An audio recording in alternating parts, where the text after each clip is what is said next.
بسم الله الرحمن الرحيم. لا إله إلا الله الحليم الكريم. سبحان الله رب العرش العظيم. الحمد لله رب العالمين.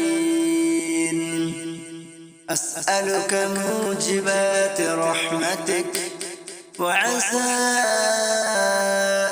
مغفرتك والغنيمة من كل بر والسلامة من كل إثم. لا تدع لي ذنبا إلا غفرته ولا هما إلا فرجته ولا حاجة هي لك رضا إلا قضيتها يا أرحم الراحمين.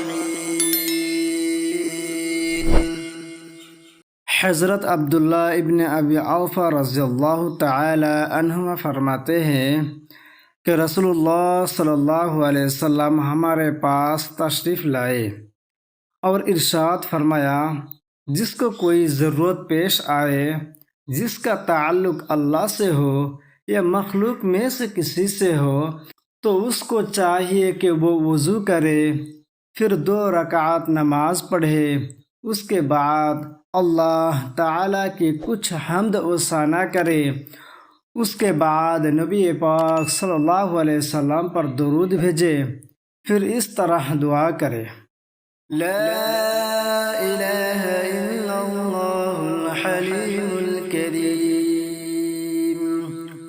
سبحان الله رب العرش العظيم.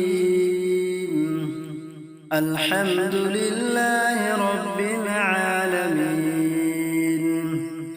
أسألك موجبات رحمتك وعزائم مغفرتك والغنيمة من كل بر والسلامة من كل إثم. لا تدع لي ذنبا إلا غفرته ولا هما إلا فرجته ولا حاجة هي لك رضا إلا قضيتها يا أرحم الراحمين. اللہ تعالیٰ کے سوا کوئی معبود نہیں، وہ بڑے حلم والے اور بڑے کریم ہے. اللہ تعالیٰ ہر عیب سے پاک ہے، عرش عظیم کے مالک ہے. سب تعریفیں اللہ تعالیٰ کے لیے ہے جو تمام جہانوں کے رب ہے. یا اللہ، میں آپ سے ان تمام چیزوں کا سوال کرتا ہوں جو آپ کی رحمت کو لازم کرنے والی ہے اور جن سے آپ کا مغفرت فرمانا یقینی ہو جاتا ہے. میں آپ سے ہر نیکی میں سے حصہ لینے کا اور ہر گناہ سے محفوظ رہنے کا سوال کرتا ہوں.